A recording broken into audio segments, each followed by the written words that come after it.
Assalamualaikum warahmatullahi wabarakatuh. Salam sejahtera untuk kita semua.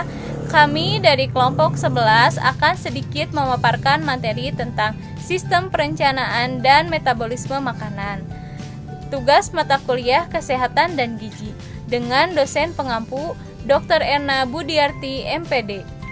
Dan menganggotakan yang pertama saya sendiri, Revi Rahmawati, yang kedua Ibu Nani Setiari, yang ketiga Ibu Vina Rahayu, yang keempat Ibu Bayu Aryani, yang kelima Ibu Ika Lestari, yang keenam Ibu Nenti Septianti, yang ketujuh Ibu Yulianti, dan yang kedelapan Ibu Siti Hasanah. Kita mulai pemaparan materi yang pertama yang akan disampaikan oleh Ibu Yulianti. Kepadanya kami persilahkan. Saya akan menjelaskan atau memaparkan 5 kata kunci perencanaan perbaikan gizi. Di antaranya, kapan, siapa, apa, mengapa, dan bagaimana. Untuk itu, saya akan merangkum atau menyimpulkan dari 5 poin tersebut. Gizi baik menjadi landasan setiap individu mencapai potensi maksimal yang dimilikinya. Periode 1000 hari pertama kehidupan atau HPK merupakan periode sensitif yang menentukan kualitas hidup di masa yang akan datang. Perbaikan gizi, khususnya penurunan stunting, menjadi salah satu agenda prioritas pembangunan kesehatan. Perbaikan gizi dilakukan melalui pendekatan continuum of care dengan fokus pada 1000 HPK, yaitu mulai dari kehamilan sampai dengan anak berusia 2 tahun. Sasaran diperluas dengan mengembangkan jangkauan pelayanan gizi pada remaja putri dan calon pengantin melalui pemberian tablet darah atau TTD sebagai persiapan periode kehamilan. Perbaikan gizi masih perlu dioptimalkan. Upaya Kementerian Kesehatan dalam program Indonesia Sehat melalui keluarga difokuskan pada 4 prioritas, yaitu percepatan penurunan angka kematian ibu atau AKI dan angka kematian bayi AKB, perbaikan gizi khususnya penurunan prevalensi stunting serta penurunan penyakit menular dan tidak menular. Itu akar masalah gizi dan pokok masalah gizi. Akar masalah gizi adalah terjadinya krisis ekonomi, politik, dan sosial, termasuk kejadian bencana alam yang mempengaruhi ketidakseimbangan antara asupan makanan dan adanya penyakit infeksi yang mempengaruhi status gizi balita. Pokok masalah gizi. Masalah gizi tidak hanya disebabkan oleh faktor ekonomi, akan tetapi juga dapat disebabkan oleh faktor lingkungan, seperti lingkungan sekolah, lingkungan masyarakat, sosial, dan budaya, sehingga menyebabkan tidak tercapainya gizi yang memadai untuk balita. Keadaan sosial ekonomi suatu keluarga juga sangat mempengaruhi akan tercukupi atau tidaknya suatu kebutuhan pokok, yaitu kebutuhan primer dan kebutuhan sekunder, serta kasih sayang orang tua terhadap anaknya. Hal tersebut sangatlah penting guna menunjang kesejahteraan dalam keluarga. Langsung, tidak cukup persediaan pangan. Pangan merupakan kebutuhan dasar utama bagi manusia yang harus dipenuhi setiap saat. Contoh, beras, jagung, umbi-umbian, dan lain-lain. Pola asuh yang tidak memadai. Pola asuh yang tidak memadai akan dapat mempengaruhi status gizi anak usia dini. Contoh, anak yang dititipkan kepada baby sister, tetangga, orang lain, pasti akan berpengaruh pada tumbuh kembang dan gizi anaknya. Sanitasi dan air bersih. Melestarikan lingkungan adalah contoh upaya yang dapat dilakukan untuk menjaga air agar tetap bersih. Kurang pendidikan. Kurang pendidikan juga sangat berpengaruh pada gizi anak. Sekarang juga masih ada orang tua yang mengabaikan pendidikan alasan biaya. Pengetahuan dan keterampilan. Pengetahuan dan keterampilan sangat penting kita berikan kepada anak sejak dini. Contoh, pengetahuan tentang makanan yang bergizi sama orang tua harus diberikan pada anak sejak dini. Nah, dari kelima ini terkadang kita suka mengabaikannya. Secara tidak langsung orang tua suka lupa untuk menerapkan. Sehingga gizi anak tidak langsung berkurang, tidak tercapai. Penyebab langsung gizi buruk dan dampak dari kurang gizi. Penyebab langsung inilah yang cukup sering terjadi, terutama di daerah pedalaman atau pinggiran. Karena sebagian penduduk yang tinggal di sana masih belum paham dan sulit untuk mendapatkan asupan makanan yang bergizi, bersih, dan higienis. Apalagi bagi yang perekonomiannya menengah ke bawah. Banyak penelitian mengatakan bahwa pada tingkat ekonomi tersebut hanya makan seadanya tanpa mempertimbangkan keseimbangan gizi. Begitu juga dengan penyakit infeksi seperti TBC, DBD, hepatitis, dan penyakit lainnya mampu untuk mengurangi nafsu makan. Hal ini akan berdampak pada kurangnya asupan makanan bagi anak. Di sini saya akan memaparkan tentang target perencanaan. Yang pertama, makanan yang dikonsumsi anak. Yang diperlukan anak dalam mengkonsumsi makanan terdiri dari karbohidrat, protein, lemak, vitamin, dan mineral. Keamanan pangan.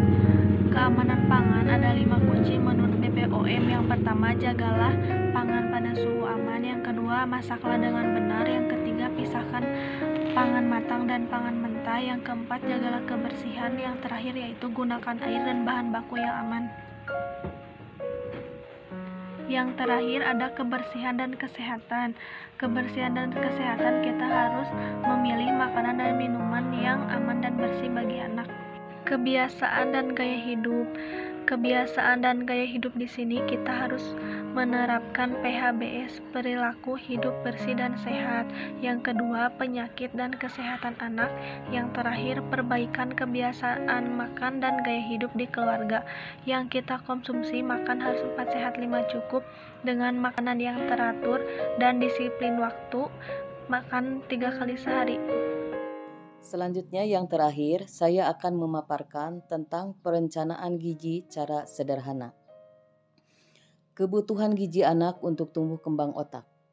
Saat anak dalam usia 0-6 tahun, perkembangan otak sedang dalam tahap yang sangat penting.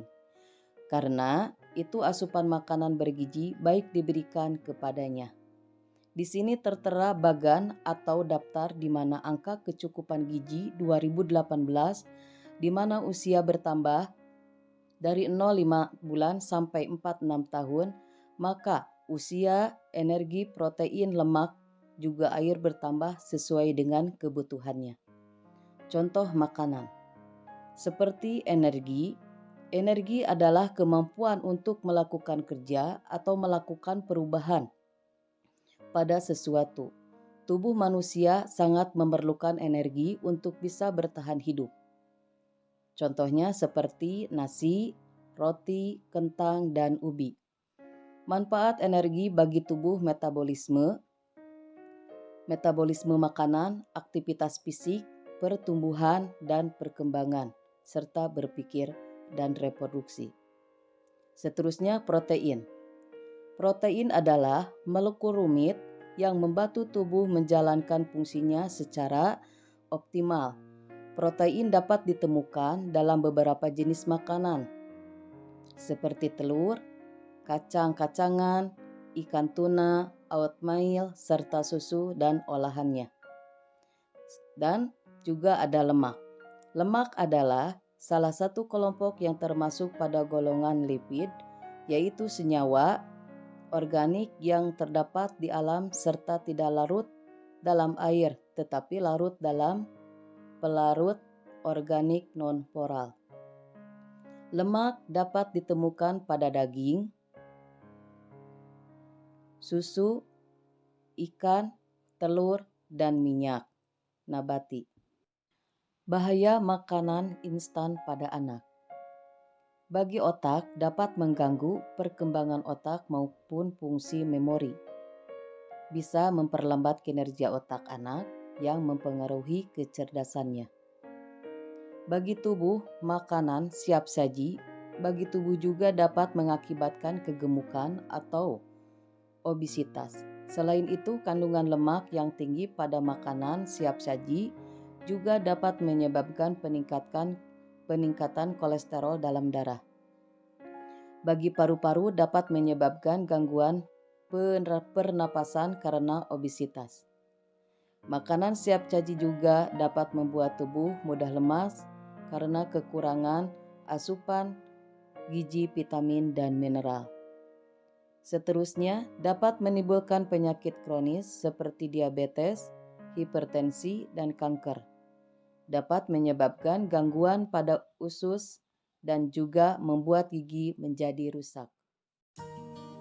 Sekarang kita masuk sesi tanya jawab, di mana saya akan mencoba menjawab pertanyaan, yaitu pertanyaan pertama dari Ibu Iis Hindasah, yaitu pertanyaannya, bagaimana cara memperbaiki kebiasaan makan dan gaya hidup keluarga yang tidak sehat? Jawabannya yaitu membatasi frekuensi belanja atau jajan. Ibu bisa membiasakan memasak atau belanja makanan yang lebih sehat, karena saat ini jajanan sehat juga banyak. Intinya ada pada seorang ibu, karena ibulah yang berperan penting dalam menyediakan makanan. Lama-lama juga akan terbiasa, bisa karena bisa. Seterusnya jawaban pertanyaan yang kedua dari Ibu Windari Kartika. Pertanyaannya, bagaimana mengatasi kurang gizi pada anak dari keluarga kurang mampu? Jawabannya yaitu dengan memperbaiki asupan makanannya, beri pengertian pada keluarganya. Sehat tidak selalu mahal, makanan bergizi juga tidak selalu mahal. Seperti contohnya makanannya, misalnya untuk memenuhi vitamin C ada pisang, yang notabene kandungan vitaminnya juga lebih tinggi, dan seperti jeruk lebih tinggi dan lebih murah. Itulah jawaban dari pertanyaannya. Mohon maaf bila ada kesalahan dan kekurangannya dari kelompok 11.